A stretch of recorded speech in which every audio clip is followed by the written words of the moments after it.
Welcome, everybody, to Dead Talk Live. And tonight we have a very special guest from the show that just ended its first season. That is Star Trek Strange New Worlds on CBS and Paramount Plus. Melissa Navia, who plays Erica Ortegas. Melissa, thank you so much for being with us here today. How you doing?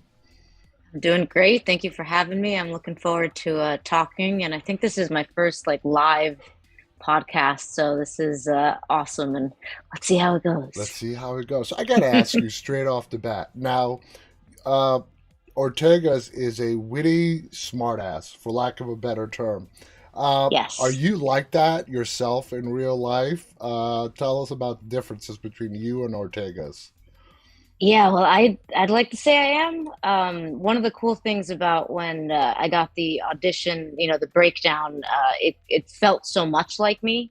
And there's something we say in this industry, especially when you are a working actor and you've been doing this for so long. It's like when the right role, is the right when the role is yours, the right role will come along. And Yeah. so when I got the breakdown, I remember thinking it was so interesting because it was like not only did they describe her as Latina, but they said she was a soldier and a pilot. And even though I've not been those things, I've played them many Hmm. times throughout my acting career. And then it specifically said something along the lines of, she can crack a joke as easily as she can handle a gun, And so I have weapons experience, and I'm a stand-up comedian, and a lot of the roles I've played, I've gotten to play these really kind of intelligent, nuanced, witty characters that you get to see all these different sides of her. So in a lot of ways, the role of Ortegas was kind of like all of the roles that I've loved in one. Hmm. Not to mention that she was the helmsman of the USS Enterprise. So Can't beat that. when I right, so when I went into audition, it was, and the writing was also so good, which of course, as you guys have seen, as everyone who's seen the show has seen, is so good. It was the same in our audition sides. And so I always say when the writing is good, the acting is quite easy, at least for me. And so it felt very much like me. And then something that producers did, not just for me, but for all of the series regulars and the guest stars, was they allowed ourselves, our own attributes, to inform the characters that they wrote, That's which was a very cool thing to do. And also just they put a lot of trust in us very early on. And especially for the legacy characters, that's why we get to see just such wonderful portrayals that honor the actors and the characters who have come before, but then kind of put their own spin on it. And I, of course, am not tethered to a legacy character, so I have that extra bit of leeway, which I leeway. enjoy. Absolutely. Now, congratulations. The show is coming back for a season two.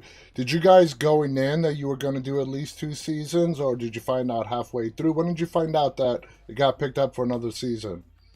Sure. So going into season one, we already knew that there was a lot of pressure on the show. I like to always say that the Trekkies in my life, and especially I tell this story about one of my brother-in-laws who's a Trekkie, and when he found out that I had booked Strange New Worlds, he told me, he's like, "This is the one that we've been waiting for our whole lives," and that really kind of set the bar for me as to the pressure that we were under, and the kind of the expectations that fans were set it had set for us. So we knew it was going to be a big deal. We also knew, of course, Anson, Ethan, and Rebecca had been on Discovery, and so in a lot of ways, it was the fans who were integral in making sure that the show, Strange New Worlds, got made. The Mm-hmm. studio saw this wonderful reception and excitement for the characters coming back, and so we knew that there was a fan base that really really wanted us, and so that was really great going into it. And then when we were filming, we were in the midst of the pandemic. We were in the midst of being in like full lockdown in Toronto, and so the only thing we really knew about how good the show was the scripts we were getting and what we were doing. But the set, the crew, the cast, we were in our own bubble. Yeah. So, some of the times, we were like, is this really as good as we think it is? And so we found out, sure enough, you guys have all responded that it has been. And we knew in September of what would that have been, 2021. Hmm. We heard whisperings that we were going to be picked up for a season two, but nothing is ever anything until Yeah. it's something, until you get a letter, until you get something signed. You like to not say anything. And so we went into filming season two before the world had even seen one episode of season one. And so that was also a very strange experience. But as an actor, it's Welcome. job security. Now, what I love this show, and I gotta say, what makes Strange New Worlds really good, as well as Discovery and the other shows, is that it really goes back to the Star Trek fundamentals. Going back to the 60s and then into the 80s and 90s with Next Generation, it goes back to the Star Trek fundamentals, and I think that plays a huge role in its success. What do you think about that? Absolutely. I would say that even when the show was announced, which was even before I was a part of it, it was, again, we were in pandemic times, which I know we still are, but it was, really new for all of us. We're all trying to make sense of it. And it was just, there was this optimism, this hopefulness about it, that we were, going back to, legacy characters that had really kicked off the franchise and that Hmm. have been so enduring. What I love about Star Trek is, even if someone is not a Trekkie or even a fan, or would say, would not even, call themselves even, that they don't know that much about it. They do know Star Trek. They Yeah. know Captain Kirk. They know the Enterprise. And so that's, you don't find that a lot, that pretty much anyone you speak to of any generation knows what I'm talking about. And I always like to say that my mom, for years, I used to tell her, I said, one day I'm going to book something that when you talk to your church friends, they will know immediately what your daughter is on, and you won't have to explain and tell them where to go find me. And so that's been a real prayer answered. But yeah, so we had this, we knew that this was going to be a very hopeful show, an optimistic show. And then, producers are really putting out that it was going to go back to this adventure of the week type format, Hmm. which is, what worked, I think, at the beginning in the 60s, in the original series, and TV as of late, it's taken this serialized arc, which works. And there's absolutely a space for it. And it's, TV has become the production quality, and the audience for it, and the way we can stream things. TV is really on the level Yeah. of the best films. Oh, It's yeah. really very cinematic. But I think what we're doing with Strange New Worlds is that there are serialized aspects to it, storylines that continue through the episodes. But it also has this feeling of like you're tapping into a story every week that you can Exactly. tap into anew, Exactly. and so even if you don't have the time to kind of be with the series for every single week, you can still, turn it on and Hmm. know what's going on and enjoy it. And as much as we can theorize about how that works, and why people want, how much people want it, what I've seen, and it's been a really beautiful thing. I'll speak for myself, but I think I can speak for the cast as well, to be able to have been shooting season two while watching the world experience season one. Because what we were hearing from fans on social media was, I've had a bad week, I've had a bad month, this has been a terrible year, everything is miserable, I look forward to Strange New Worlds. Like it makes me happy. And Yeah. that sounds like it sounds kind of silly, but I know I think you understand this, I as a storyteller understand this.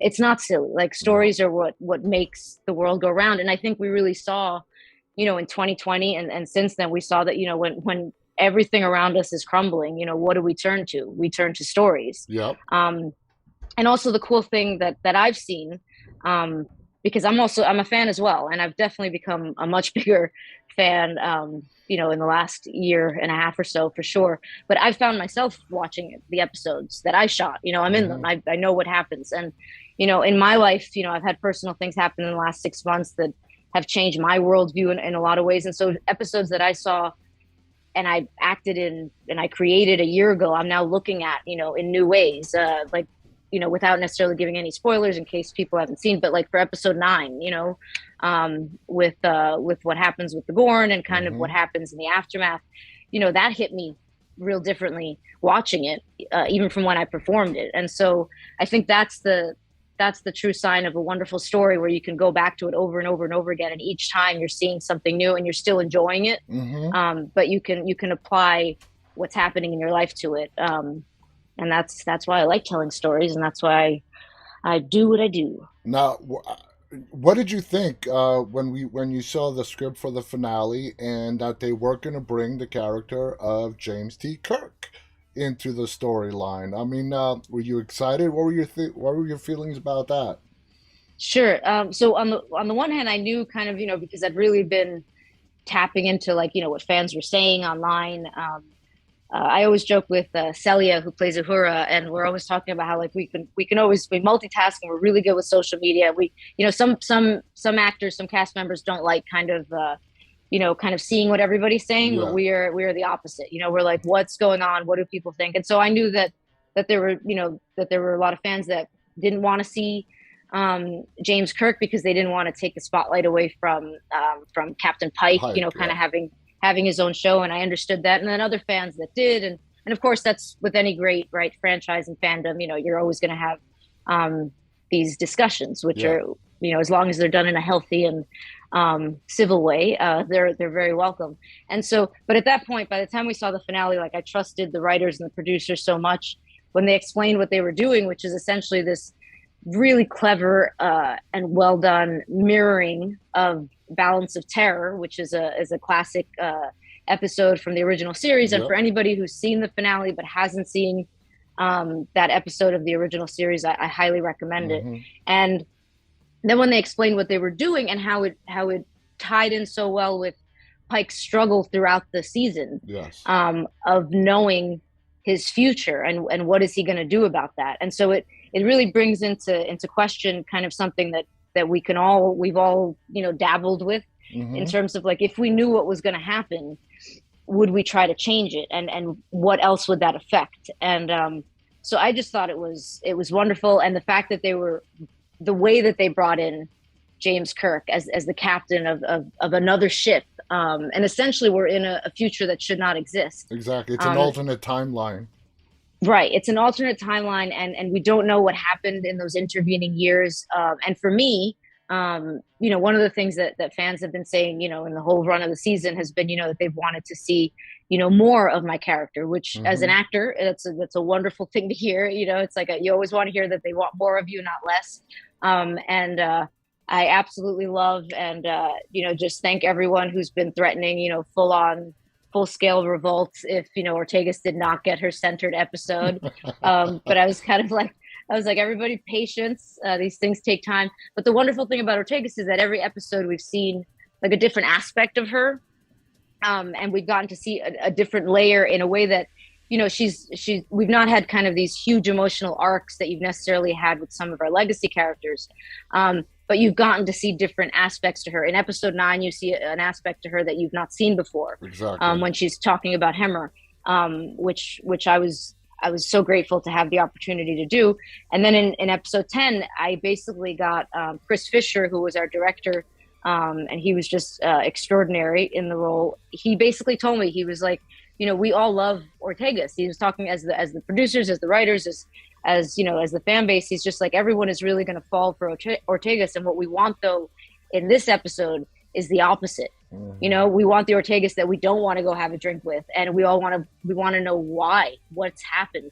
And so the rapport that everybody's come to love with Pike and Erica, is suddenly not there. And so what I got to play with was a whole different side of the character, and I got to create kind of this own backstory for myself, which I discussed a bit with Chris Fisher.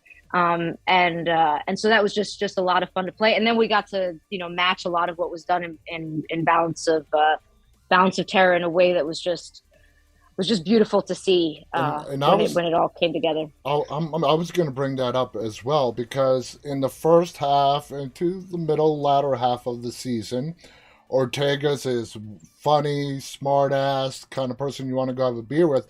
But then in the finale, she stands up to the captain. I mean, Yeah, it's like, yeah, whoa, she's also a person that when the chips are down, uh, puts that fun side of her aside and gets to work, gets to business, and is not scared of sharing her opinion. Uh, yeah. when you had to, sort of do that role reversal and show us that different side of Ortega's. What did you do? I mean, what helped you flip over and show us that different side? Sure. So on the one hand, what you said about like her, always kind of, you know, being able to do the work and that kind of being foremost for her, that's interesting because it stayed with me throughout all 10 episodes. And I heard fans saying at one point, as they were watching all the episodes, that one of the great things about Ortegas and Hemmer is that we know the least about them, out of all the characters, but everyone seems to love them the most because they're funny, they're insightful, and they're also doing their job. Yeah. So in that way, Ortegas is very much Starfleet. She's an excellent helmsman, and she is so skilled at her job that she's able to, to have those moments of levity on the bridge, and Pike allows it because they obviously have history, and he trusts his helmsman fully, and so you get to see that. But then we get to episode 10, and you still see the same thing, right? She's when things have to get done and it's time for business, she stands by what she believes in, and Exactly. and what she really believes in is that the Romulans need to be taken out, and I think too what happened, especially and again, everybody's discussing it. That's the hallmark of a wonderful episode, when you can have so much discussion.